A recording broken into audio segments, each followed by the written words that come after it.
Assalamualaikum warahmatullahi wabarakatuh. Selamat datang di podcast station Matsansa Kukar.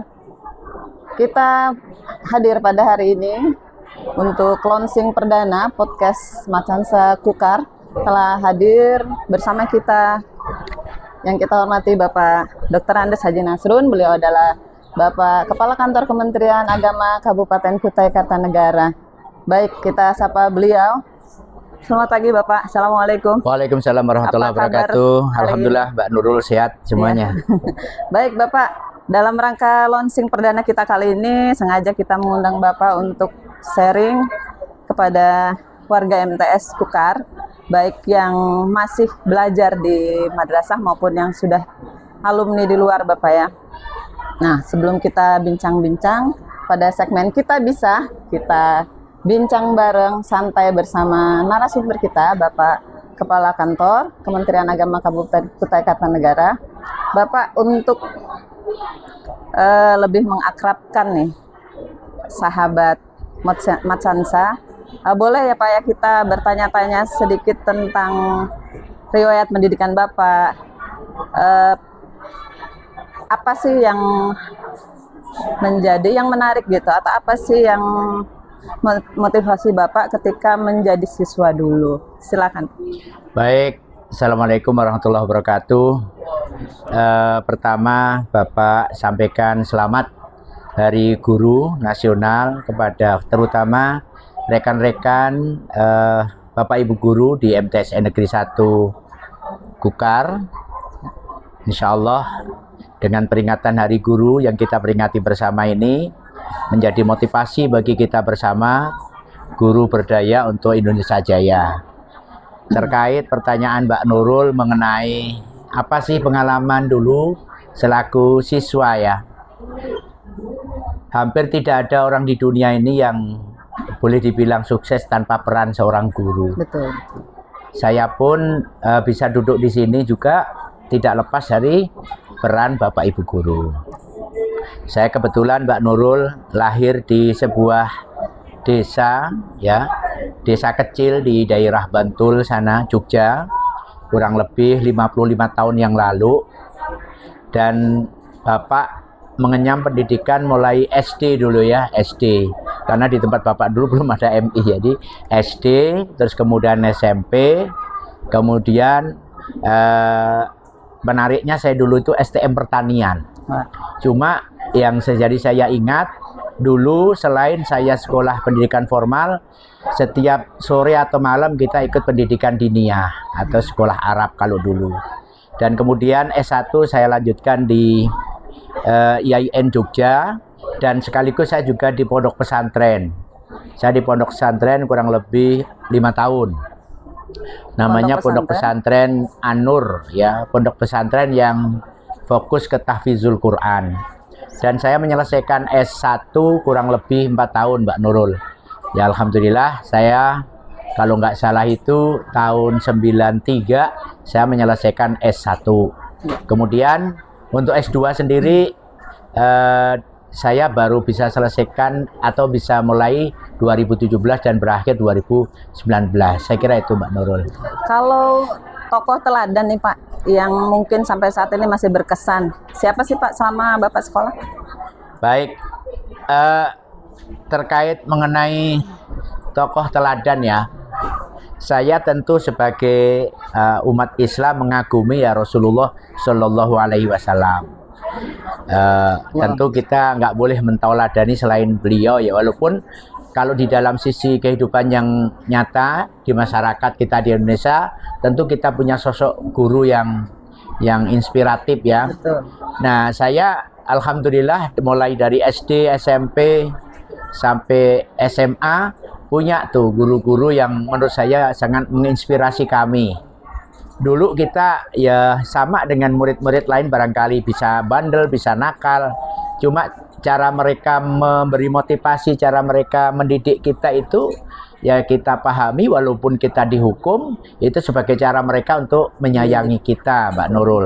Sehingga ketika ditanya apakah ada guru, pasti ada. Di setiap jenjang kami punya guru favorit. Bahkan di pesantren pun kami juga punya guru. Bahkan di perguruan tinggi pun kami juga punya guru. Tapi guru yang paling bagi kami berkesan adalah guru yang mampu memberi motivasi bagi kami. Saya kira itu. Baik, Bapak kalau boleh tahu nih keseharian Bapak, selain kita tahu ya sangat sibuk sekali beliau berbagai macam organisasi dan tugas-tugas kedinasan. Mungkin di luar jam kerja apa sih kesibukan Bapak atau hobi Bapak? Selain Gini. nyanyi tentunya Pak ya? Ya. Jadi alhamdulillah saya ini memposisikan apa ya? Saya memang kepala kantor ketika di kantor. Tapi saya akan jadi warga biasa ketika kita di masyarakat. Saya pun akan menjadi makmum ketika saya di masjid.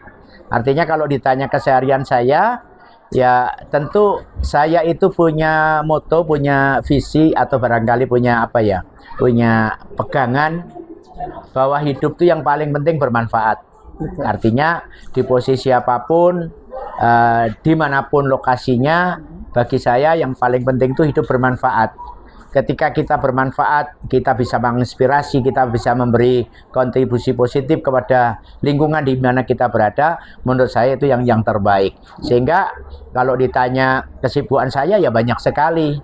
Karena di luar kantor saya pun mohon maaf masih biasa ngimami di masjid, masih biasa ya tausiah ke mana-mana, bisa khutbah Jumat.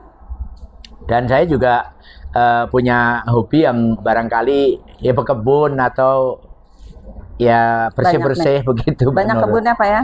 Ya alhamdulillah. Siap ada membantu untuk memanen Pak? Ya alhamdulillah. Ya.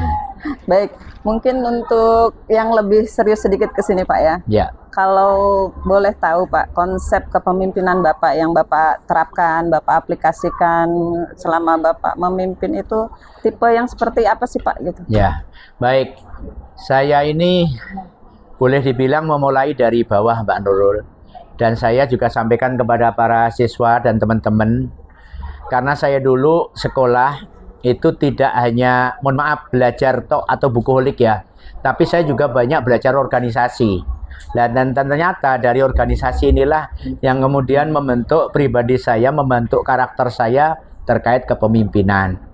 Jadi bagi saya kepemimpinan itu merangkul ya, artinya memberdayakan semua potensi yang ada di tempat kita. Karena pemimpin yang baik itu bukan pemimpin yang semuanya serba bisa, menurut saya enggak. Pemimpin yang baik itu justru pemimpin yang bisa memberdayakan semua potensi yang ada sama dia. Bahkan menurut saya lebih senang kalau anak buah saya, bawahan saya itu menjadi sosok-sosok yang siap menggantikan saya. Sehingga saya suka mengkader ya. Saya mengkader, memberi tantangan, tapi juga sekaligus membimbing. Nah ini yang saya lakukan. Kalaupun toh misalnya di dalam kepemimpinan itu biasa saja. Ada yang senang dengan program kita, ada yang nggak cocok, itu hal-hal yang biasa-biasa saja. Yang penting kita sikapi dengan positif ya. Karena memang di dunia ini tidak ada orang yang sempurna kemudian pasti senang dengan kepemimpinan kita semua, enggak. Ada orang yang mohon maaf nih suka yang nyantai-nyantai, ada juga yang pengennya cepet, ada juga orang yang terlalu serius, ada juga orang yang nggak terlalu serius tapi selesai juga ada. Jadi kalau saya dalam hal kepemimpinan, karena ini saya mulai dulu kan sejarah saya sebelum jadi kepala Kemenak ini kan juga dari bawah ya. Betul. Mulai dari kepala KUA, saya pun sempat 7 tahun. Jadi Kasih, saya baru berpindah-pindah hampir 10 tahun. KUA mana aja tuh Pak? Oh, KUA-nya saya Kenohan, di Pak, ya? Kenohan sama di Muara Jawa. Oh iya. Terus Muara kemudian Jawa. Kasih saya juga ada berapa tempat ya. Saya pernah Kasih Pontren, Kasih Bimas, Kasih Haji. Di Kasubakteu pun saya 3 tahun. Kemudian di Kutai Timur juga sudah sempat berapa tahun ya? 2 tahun ke 3 tahun baru ke Kukar. Siap. Jadi prinsipnya bagi kami pemimpin yang baik adalah pemimpin yang mampu memberdayakan, bukan pemimpin yang semuanya dikerjain sendiri. Ya kira gitu. Baik. Kalau boleh tahu ada nggak hal tersulit gitu yang Bapak dapati selama masa kepemimpinan Pak? Hal yang tersulit gitu? Ada ya nggak, gitu? Pasti ada lah, karena yang namanya pemimpin itu ada yang kita sebut dengan kebijakan ya, kebijakan.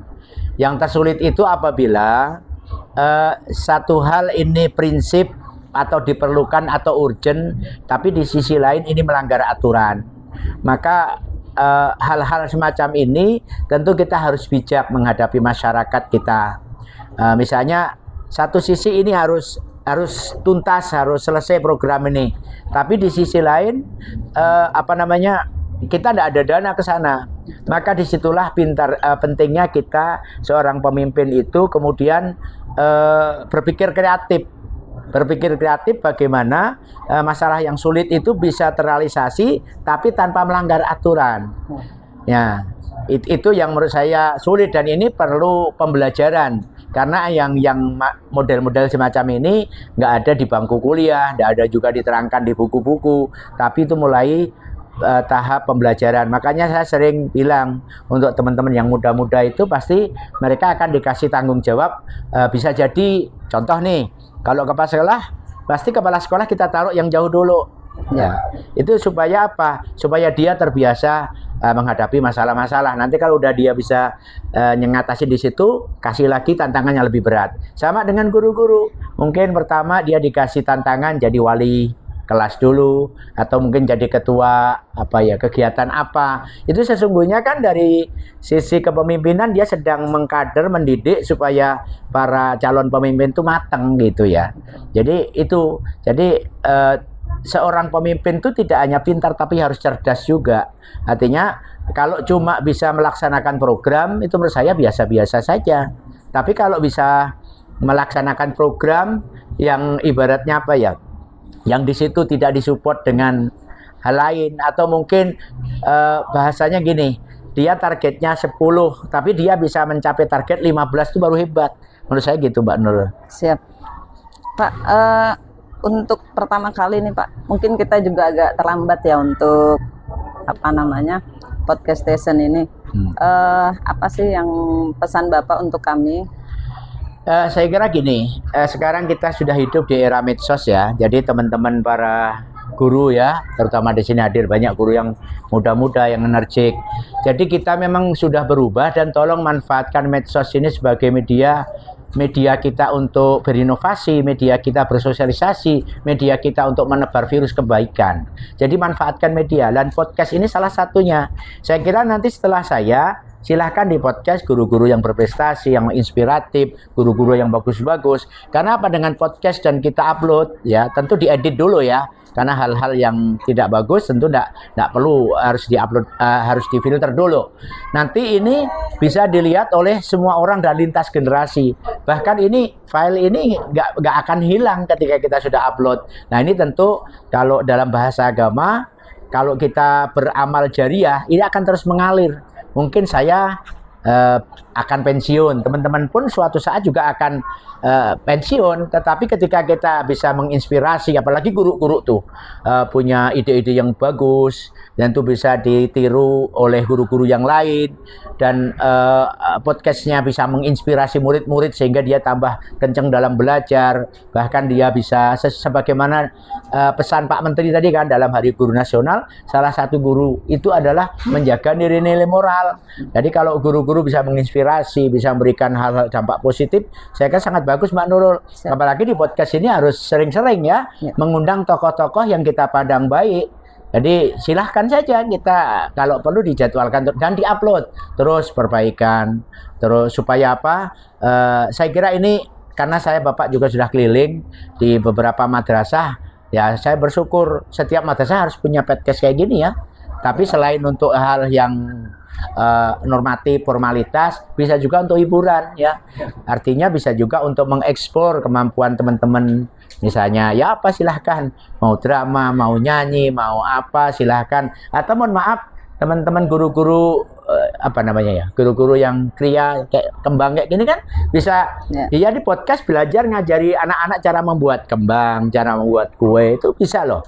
Bagus loh. Artinya tidak semua orang kan punya kemampuan itu ya kan.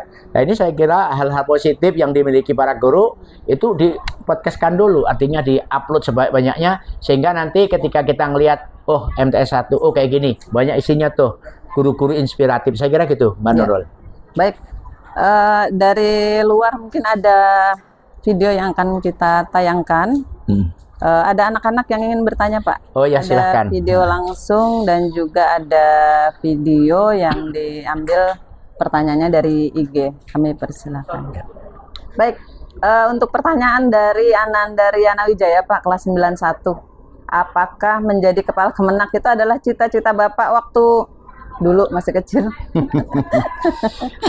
Gini Mbak Nurul, jujur ya, cita-cita saya dulu itu justru kepingin jadi insinyur pertanian. Ya, Karena dulu saya punya tetangga itu seorang insinyur itu kok enak, hidupnya nyaman gitu ya.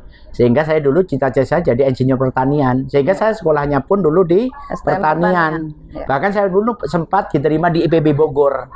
Saya sempat diterima di IPB Bogor. Cuma karena ibu saya menghendaki saya di IAIN, akhirnya yang IPB saya tinggal, saya ke IAIN. Jadi kalau saya bukan cita-cita itu, tapi mungkin sudah tetap doa ibu yang ya, kuat, Pak ya. Takdirnya yang kuasa saya jadi kepala Kemenak gitu, Mbak Nurul. Qadarullah.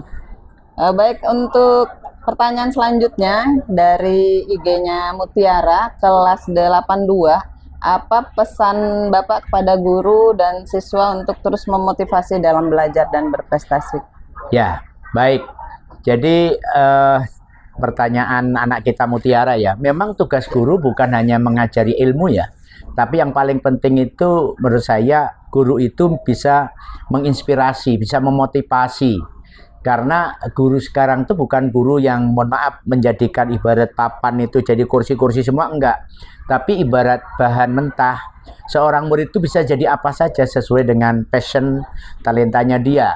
Sehingga guru yang hebat menurut saya kepada para guru, tolong dikenali dulu, tolong dipelajari dulu. Kan setiap anak kan punya passion nih. Jadi guru yang hebat tuh guru yang bisa mendorong atau bisa membantu mengembangkan diri terhadap bakat anak-anak ini.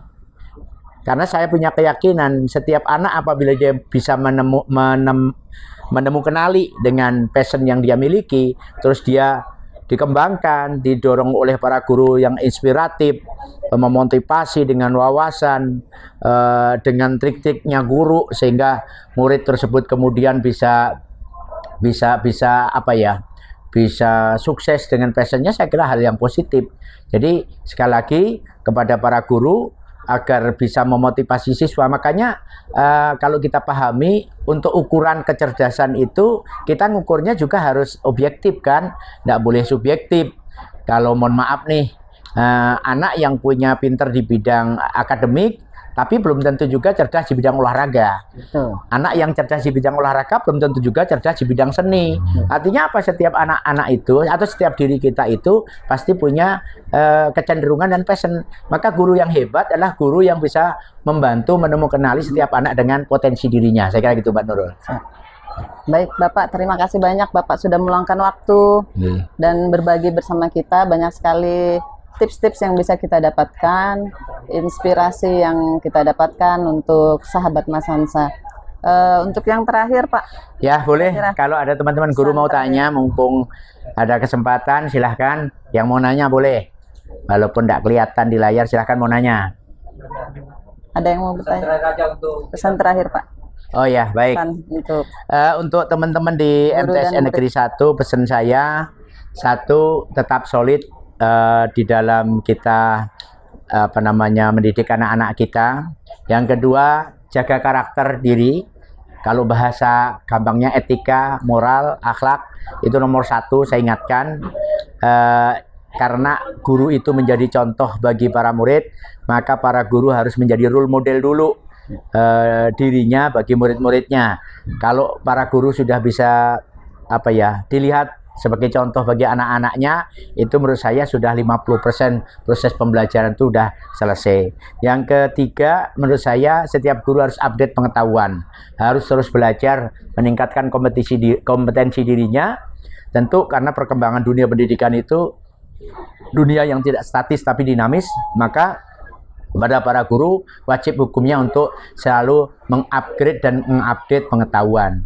Dan terakhir, tolong berinovasi yang bagus ya, yang bagus. Tingkatkan rumah kita di MTSN Negeri 1 ini tempat yang nyaman, yang bersih, yang juga ya membuat orang kerasan betah-betah di sini. Dan di sini banyak guru-guru muda saya lihat ajak mereka untuk mengembangkan dirinya sehingga MTSN Negeri 1 ini ke depannya akan banyak melahirkan prestasi-prestasi yang lebih banyak lagi. Terima kasih, sukses selalu untuk para guru di MTSN Negeri 1 Kukar. Selamat Hari Guru Nasional. Saya kira itu, Mbak Nurul. Ya. Terima kasih Bapak. Semoga Bapak dimudahkan dalam Amin. memimpin ke depannya, dan terima kasih untuk semua motivasi, inspirasi yang sudah Bapak sampaikan kepada kami semuanya. Kami ucapkan terima kasih sudah bersedia berbagi. Demikian wawancara kita dengan Bapak Kepala Kantor Kementerian Agama Kabupaten Kutai Kartanegara. Slogan kita apa yang terakhir, Pak? Apa itu? Madrasah Negeri 1 Kutai Kartanegara, maju, bermutu, mendunia. Maju bermutu nih. Oke. Baik. Madrasah Kutai Madrasah MTSN Negeri 1 Kutai Kartanegara, maju bermutu mendunia. Ya, Assalamualaikum warahmatullahi wabarakatuh. Waalaikumsalam warahmatullahi wabarakatuh.